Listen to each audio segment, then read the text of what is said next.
Hello, Bame Farm fans. So we're down here in the cellar with the egg washer, and I've got new brushes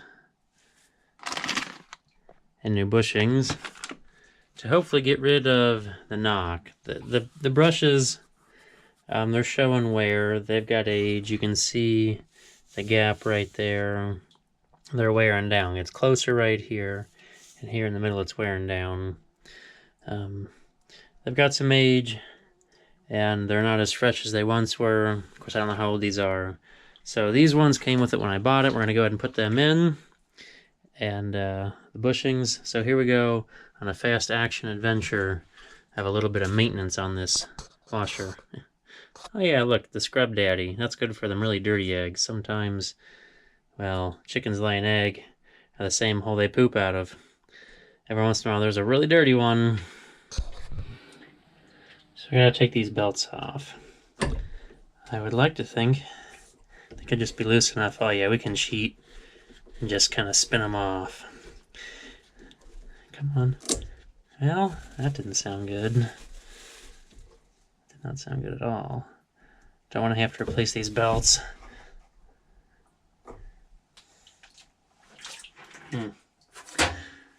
Okay, so first thing we have to do is gotta get these belts off. I got a tensioner right here for this one. That'll be easy for this side. Use the handy dandy vice grips. This is supposed to be hand adjustable. There we go. That's loose enough. We can get one belt off real easy enough. You notice on the side here, you listen to my feet. I had a big storm last night. A lot of rain. A lot of rain. That's why I'm doing this today. Can't do anything outside. And,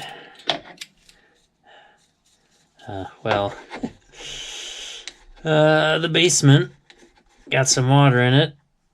And of course, the sump pump has gone bad, so that's also on the list to work on that. Been running just a submersible pump to get the water out.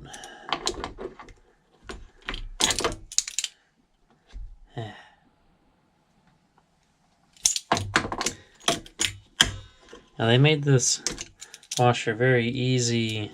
Well, it's supposed to be very easy to deal with. Fixing, putting bushings in, taking the brushes out.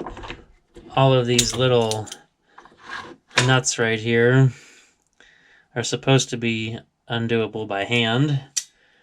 That's not quite the case, but it's close. Oh, that one's loose.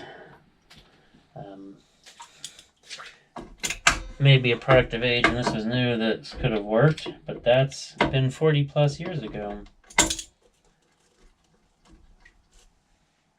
Now begins the fast working portion of this video, for which we see hours of work take place in minutes, and hopefully I impart some information more than just the fact of me talking is adding more hot air to the universe. So this is a Model 5 AquaMagic egg washer. I acquired it about 2 years ago now. It sat in the barn for almost a year before I finally got the basement cleaned out and got it down there and working. I had to put a new hot water heater on it and adjust the wiring to fit my needs. This egg washer is rated for 1,800 eggs per hour, which will keep 2 people busy loading eggs and another one catching eggs, coming out the back end nice and clean. Now, having 1,000 hens, I could wash eggs every day in much less than an hour. But I don't do it every day, because there's still the same amount of prep work and cleanup, and we can store eggs European style. I've got a little bit of time before they have to be washed, which is good, and sometimes I take full advantage of that. As we can see by the gear puller and the vice grips being used for more than just sort of pliers work, things are corroded and rusty. Most of The frame of the egg washer is aluminum, and these lock collars for the brushes are aluminum. The bushings are brass, and the shafts that these brushes are on are some sort of non-stainless steel. They rust. There's nothing stainless about these shafts. Now, I got the bushings from National Poultry Equipment. The brushes came with the egg washer. And while on the phone with National Poultry Equipment, I got the impression that less old and the current models are built with stainless shafts, which would make this whole process much easier. Especially because, you see here, I'm taking the pulleys off. I'm going to swap the shafts end for end because the bushings have worn into the shaft a little bit. Now, theoretically, being stainless, that would make the shaft a wee bit harder than just a plain steel. And they probably wouldn't have issues with the bushings wearing into the stainless steel. Now, those lock collars, I had to save a couple of them. I had a few new ones with the new brushes, but not enough. Oh, we're here to the washing portion. Yes, finally getting a good scrub down. I haven't scrubbed it down with a brush and soap. I use Dawn dish detergent. It's been a hot minute since it's had this thorough of a cleaning. Most of the time I just use the sprayer there and spray it down. And if you get it right after washing, just the high-powered water coming out of the sprayer will rinse away all the heavy dirt. But I guess after, many hundreds of washings, that there will still be a small bit of residue left behind that invariably dries and sticks. It makes everything look a little brown. So now it's all shiny. You can see all the aluminum framing of the washer. Yes, it's been very wet while I'm doing this. That's why I am fixing the egg washer right now in this video, which was way back in May, because it rained and rained and rained some more and caused me to replant corn that I got in like the video previous to this. And the water gets into the basement because, as you can see there on the bottom of the screen, that is just flat rock, probably from a creek, with no mortar in between. And it's like that up until about 18 inches before the surface, where the rocks come above ground. It's more of a cellar. Definitely make full use of having a sump pump down there when it's working. Probably why at this time of making this video, the sump pump decided that it was at the end of its lifespan.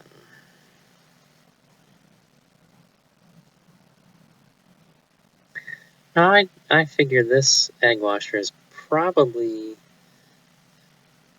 good for up to 10,000 hens. I don't plan on having that many. It would keep a couple people busy collecting eggs and crating them up. You could make a full 8-hour shift of it at 1,800 eggs per hour, and by the time you clean and do prep work and move eggs and collect them, and even maybe if they're doing a little care for the chickens, that'd be a full 8-hour day. You'd probably spend at least 5 of it, maybe 6, just washing eggs. That would be a lot of time on an egg washer. I don't know how they do the larger models. This is the smallest. I think there's at least 2 larger. How they up the capacity. Maybe they have longer brushes and run the eggs through faster. Because the only way to go faster would be to run another conveyor through another set of brushes. So now everything's all shiny. We're going back together, and I realize I'm running out of time because I've managed to, after the 4th try, talk about all the things I wanted to talk about.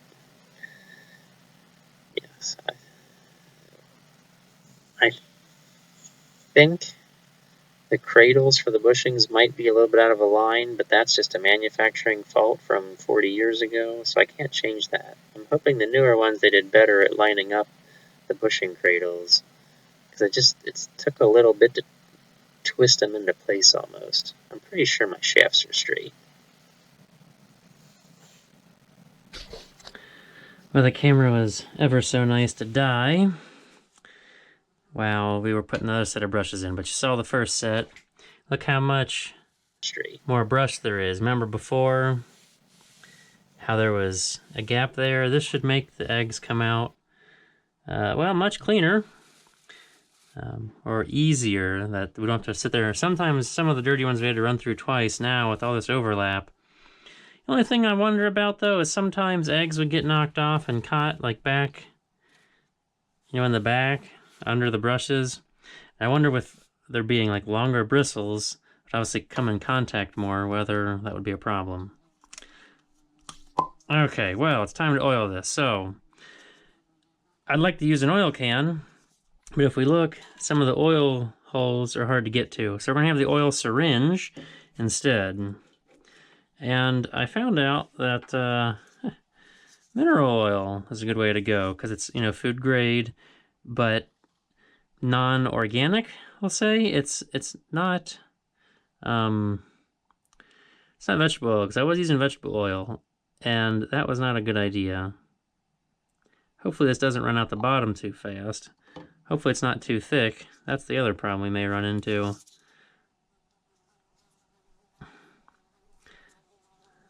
There, we can shoot the air out. Well, yeah, it's working. Some of it's coming out. We can see what's going on, but we're just going to put some down in the top. Oh, nice if these had an oil tube, but it's very hard to get in there to have a tube sticking up. Like the old-time, a lot of old-time machines, like small things around the farm, seed cleaners.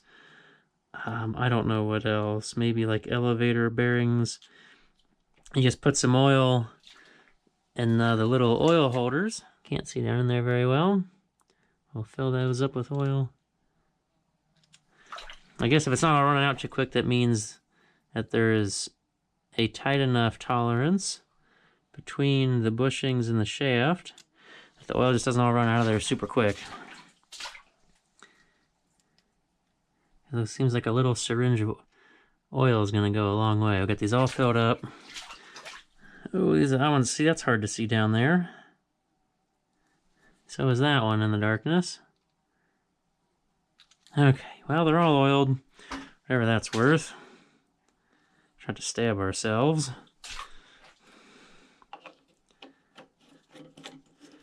And, well, I guess we can turn it on. Well, let's try this out. That is the switch for the fan. This is a switch for the brushes. It spins. It's a little quieter. I'll probably have to oil it again after this run through. We can see the water trickling down. Now it's only 2 eggs. Before this would get real shake and bakey. And you can see right down there, if you watch it, that bushing wobbling around a little bit. I may have to do my pop can fix and wedge a pop can next to the bushing to keep it from going side to side. But so far, so quiet. They're about to come out somewhere. These bristles are nice and soft at this end. Yeah, well, even without the fan, 2 clean and dry eggs. That's amazing how much drier these will be with better contact from the brushes wiping the water away. Well, this has been a fun repair around the farm of something that's not a tractor. I'll catch you guys later with more fun farming action.